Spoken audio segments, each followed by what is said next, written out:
दांत निकालने वाली जेल में ऐसे अज्जा होते हैं जो बच्चों के लिए खतरनाक हो सकते हैं, और वो अंबर के हार, वो दरअसल गला घूंटने का खतरा है। मैं आज आपको महफूज और मुअस्सिर इलाज बताऊंगी जो वाकई काम करते हैं, और साथ ही वो इंतबाही अलामात जिनका मतलब ये हो सकता है कि ये दांत निकालने की तकलीफ नहीं है। कलीदी नुक्ता 1, दांत कब निकलते हैं और हकीकी अलामात। ज़्यादातर बच्चों के दांत 4 से 7 माह के दरमियान निकालना शुरू होते हैं। हकीकी अलामात में शामिल हैं बहुत ज़्यादा राल टपना, हर चीज़ को चबाने की कोशिश करना, हल्का चिड़चिड़ापन और मिसोड़ों में हल्की सोजन। तेज़ बुखार, इसहाल या के दांत निकालने की वजह से नहीं होते। अगर आपके बच्चे में ये अलामात हैं तो फ़ौरन डॉक्टर से राब्ता करें। कलीदी नुक्ता 2, महफूज और मुअस्सिर इलाज। आइए बात करते हैं कि दांत के दर्द के लिए क्या वाकई काम करता है। पहला, ठंडी चीज़ें बेहतरीन आराम फराहम करती हैं। ठंडा क्या हुआ ठोस टीथिंग खिलौना या फ्रिज से निकाला ठंडा चम्मच दें। सर्दी दर्द को सुनकर देती है और सोजन को कम करती है। दूसरा, दबाव और मसाज। अपनी साफ उंगली से बच्चे के मिसोड़ों पर आहिस्ता से मालिश करें।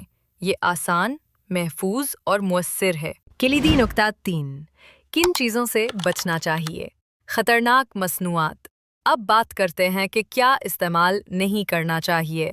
दांत निकालने वाले जेल जिनमें बींजोकीन या लाइडोकीन होता है खतरनाक हैं। ये सांस लेने या दिल के मसाइल पैदा कर सकते हैं। अंबर के हार गिला घुटने और दम घुटने का खतरा रखते हैं और उनका कोई साबितशुदा फ़ायदा नहीं। होम्योपैथिक गोलियां, इनके अज्जा गैर मुस्तकिल होते हैं और इनकी हिफाजत के लिए कोई मेयार मौजूद नहीं। कलीदी नुक्ता 4, दवा कब इस्तेमाल करें। अगर बच्चा बेआरामी की वजह से खा या सो नहीं पा रहा तो आप उम्र के मुताबिक दर्दकश अद्वियात पर गौर कर सकती हैं। असीटामिनोफेन 3 माह की उम्र से वज़न के मुताबिक खुराक में दिया जा सकता है। आइबुप्रोफेन 6 माह की उम्र से वज़न के हिसाब से दिया जा सकता है। खुराक और इस्तेमाल के बारे में हमेशा अपने डॉक्टर से मशवरा करें। याद रखें, दांत निकलना एक आम और कुदरती अमल है।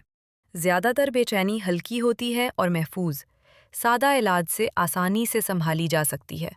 और जब अलामात मामूल से ज़्यादा संगीन लगें तो अपनी वालदैन वाली जिबिल्लत पर भरोसा करें, वो अक्सर दुरुस्त रहनुमाई करती है।